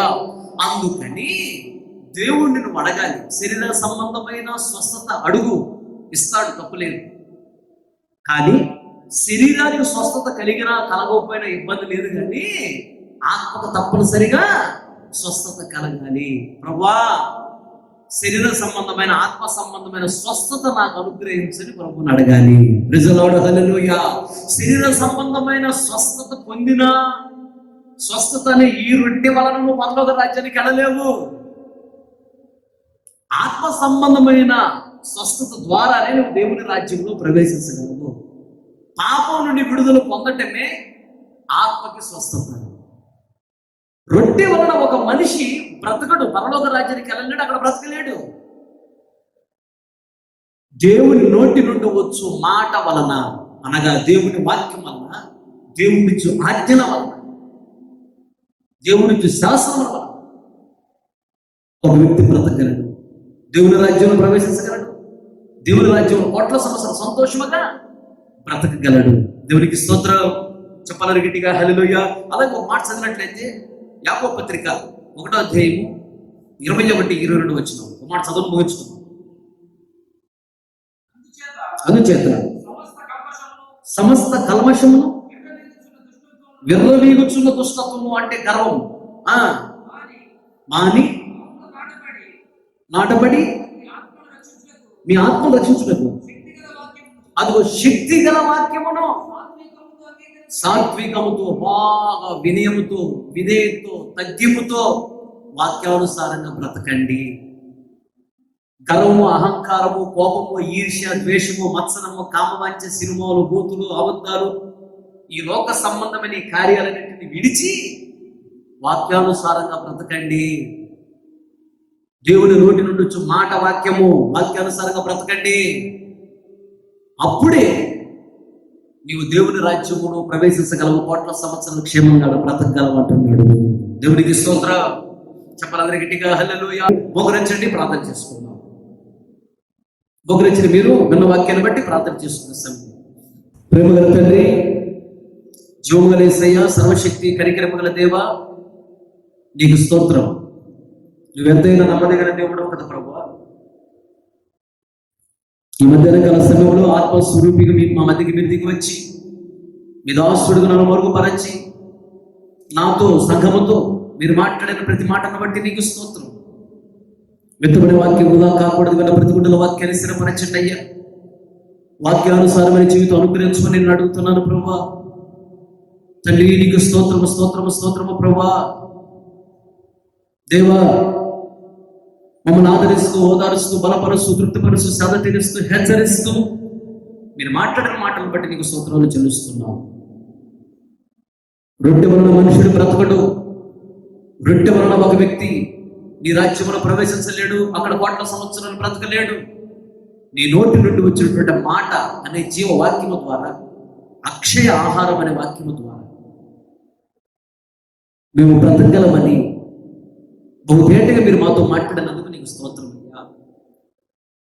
రొట్టె అనగా ఈ లోకములో మేము తింటున్నటువంటి ఆహారము, దీని ద్వారా మేము దేవుని రాజ్యానికి వెళ్ళలేము, అక్కడ బ్రతకలేము. దీని కొరకు ప్రయాసపడకూడదు. నీ నోటి నుండి వచ్చి మాట జీవ ఆహారము, వాక్యము కొరకు బాగా మేము ప్రయాసపడాలి, కష్టపడాలని. ఈ వాక్యం ఈ లోకమును హెచ్చిస్తుంది, గణపరుస్తుంది, ఆశీర్వదిస్తుంది, పాపల పడకుండా కాపాడుతుంది, గణపరుస్తుంది, జ్ఞానాన్ని ఇస్తుంది, తెలివినిస్తుంది, ఐశ్వర్యాన్ని ఇస్తుంది, పరలోక రాజ్యాన్ని తీసుకుని వెళుతుంది. నీ నోటి నుండి వచ్చినటువంటి మాట అనే వాక్యము చాలా ప్రాముఖ్యమైన. దీని కొరకు మేము కష్టపడాలని, ఇదే దేవుని రాజ్యాన్ని తీసుకుని వెళుతుంది. మీరు మాతో మాట్లాడినందుకు నీకు స్తోత్రము దేవా. రెండోదిగా, రొట్టె అనే రక్త మాంసము కలిగినటువంటి ఈ శరీరముతో మేము పరలోక రాజ్యానికి వెళ్ళలేమని నీ నోటి నుండి వచ్చినటువంటి మాట, ఆజ్ఞ ద్వారా ఈ రక్త మాంసము కలిగిన మట్టి శరీరము మహిమా శరీరంగా మార్చబడి పరలోక రాజ్యములో మేము ప్రవేశించగలమని, అక్కడ కోట్ల సంవత్సరం బ్రతకగలమని మీరు మాతో మాట్లాడినందుకు నీకు స్తోత్రం, స్తోత్రం, స్తోత్రం. మూడోదిగా, రొట్టె అంటే స్వస్థతని. ఈ శరీరంలో జరిగేటువంటి స్వస్థత ద్వారా నీ రాజ్యంలో మేము ప్రవేశించలేమని దేవా, నీ నోటి నుండి వచ్చినటువంటి మాట, ఆజ్ఞ ద్వారానే మా పాపం నుంచి విడుదల కలుగుతుందని, ఈ నోటి నుండి వచ్చిన మాట ద్వారానే, వాక్యము ద్వారానే, వాక్యానికి లోబడినప్పుడు పాపం నుంచి మాకు విడుదల కలుగుతుందని, మా ఆత్మకు స్వస్థత కలుగుతుందని, ఈ ఆత్మకు కలిగిన స్వస్థత వలనే మేము నీ రాజ్యంలో ప్రవేశించగలమని, కోట్ల సంవత్సరం నీ రాజ్యంలో సంతోషంగా ఉండగలమని, ఈ జీవ వాక్యము ద్వారా ఈ లోకములో జ్యోతులు అని మేము ప్రకాశిస్తామని మీరు మాతో మాట్లాడినందుకు స్తోత్రం అయ్యా. ఇటువంటి వాక్యం వృధా కాకూడదన్న ప్రతి గుండెల వాక్యాన్ని స్థిరపరచండి అయ్యా. వాక్యానుసారమైన జీవితం అనుగ్రహించు దేవా. ప్రపంచ మొత్తాన్ని పాపం నుంచి విడిపించండి అయ్యా. కరోనా వైరస్ నుంచి విడిపించండి అయ్యా. మేమందరం అతి త్వరలో సంఘముగా కూడుకొని ప్రార్థన చేసుకోవడానికి కృప చూపించండి. ఆటంకాలు అయిపరచండి, సాతానికరణ అయిపరచండి అయ్యా. సంఘము, ప్రపంచం ఉన్నటువంటి అన్ని సంఘములు రెట్టింపు జన్మ చేత నింపబడాలి. లాక్డౌన్ తర్వాత రెట్టింపు మందిరాలు కట్టబడాలి, రెట్టింపుగా సేవకులు ఏర్పాటు చేయబడాలి. ప్రపంచంలో ఆగిపోయిన పరిచర్య రెట్టింపుగా సాగాలి. మా కళ్ళకి వచ్చేవాళ్ళని చెవులతో వినాలి. మా కళ్ళకి ఎక్కడ కూడా చెవులు, కళ్ళకి ఎక్కడ కనపడకూడదు కరోనా. మా చెవులకి ఎక్కడ వినపడలేదు కరోనా. యేసు నామమున పారిపోవాలి. కాల్చివేయబడి కాల్చివేయటని యేసునా ఆశీర్వదించమని నేను అడుగుతున్నాను. నువ్వు కాక వేరొక దిక్కు, వేరొక దైవం మాకు లేరై. నువ్వు పొరపాట్లు కనిపెట్టి చూస్తే భూమి మీద ఎవరు బ్రతకలేరు. పొరపాట్లు కనిపెట్టి చూస్తే దేవుడు కాదు. క్షమించండి, కనికరించండి అయ్యా. దేవా, ఆశీర్వదించమని అడుగుతున్నాను. ఈ ప్రజలను ఆశీర్వదించుకుని నేను అడుగుతున్నాను. ఇప్పుడు వరకు ఆశ్చర్యకరంగా జరిగించినందుకు నీకు స్తోత్రాలు చెల్లిస్తున్నాను. ప్రతి కుటుంబంలో ప్రభువా వాక్యానికి వినిపించి నీ నోటి నుండి వచ్చే మాట ద్వారానే మేము మా బ్రతుకుగా మార్చబడుతుంది, దీవించబడతాం, ఆశీర్వదించబడతాం, హెచ్చించబడతాం, గలపరచబడతాం అని మీరు మాట్లాడారు. ప్రతి ఒక్క బిడ్డల్లో ఈ వాక్యాన్ని స్థిరపరచు, వాక్యాల జీవితం అనుకరించు, నీ రాజ్యాన్ని యోగ్యులుగా మార్చండి. ప్రతి బిడ్డను ఆదరించి ఓదార్చి బలపరిచి తృప్తిపడి సంగతి తీర్చండి. నీ రాజ్యాన్ని యోగ్యులుగా మార్చండి. మీరు వచ్చినప్పుడు ధైర్యం నిలబడి మీ రాజ్యంలో ప్రవేశిస్తుంది. కృప చేత నీకు మహిమ పొందమని యేసు నామములో అడిగి వేడుకొనుచున్నాము తండ్రి, ఆమేన్. తండ్రి దేవుని ప్రేమ, కుమారుడైన యేసుక్రీస్తు వారి కృప, పరిశుద్ధాత్మని నేను సహవాసము సన్నిధిస్తాం చేరిన మనకు ప్రపంచంలో సకల కోటి పరిశుద్ధులందరూ, మరి ముఖ్యంగా వాక్యాన్ని మీరు తీర్మానం చేసుకున్న ప్రతి ఒక్కరు దృష్టి గురించి ఆశీర్వదించి అంతవరకు దేవుడు నడిపించును గాక. ఆమేన్. హల్లెలూయా. ఇంతటితో ఈ ప్రార్థన ముగించుకుంటే ఓపికతో వాక్యం అందరికీ ప్రభు పేరట నా హృదయపూర్వకమైన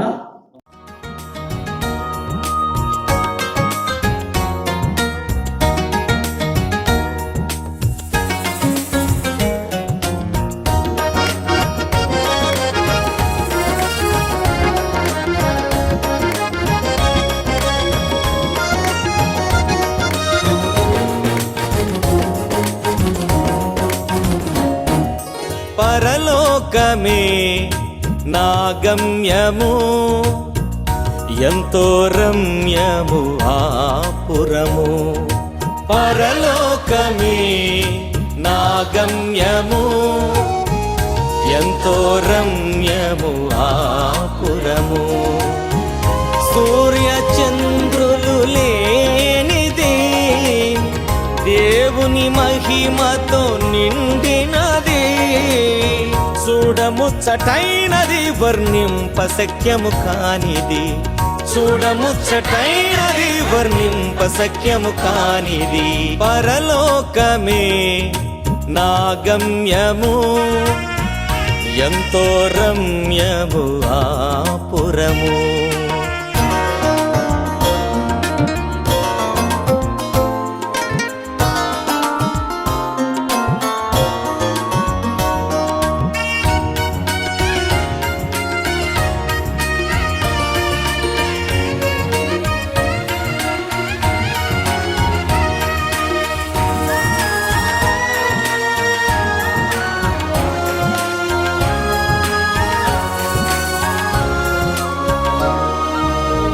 గొర్రె పిల్ల రక్తములో కడుగబడిన వారే పూజించెదరు రేయి పగలు దివిలోనున్న ఆ దేవుని.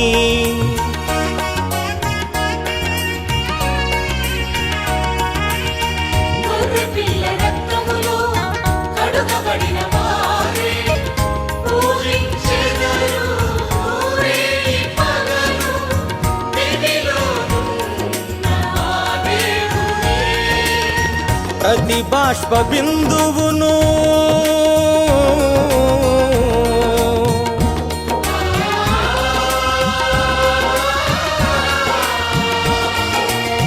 ప్రతి బాష్ప బిందువును ఆయనే తోడుచును. ప్రతి బాష్ప బిందువును ఆయనే తోడుచును, ఆయనే తోడుచును. పరలోకమే నా గమ్యము, ఎంతో రమ్యము ఆ పురము.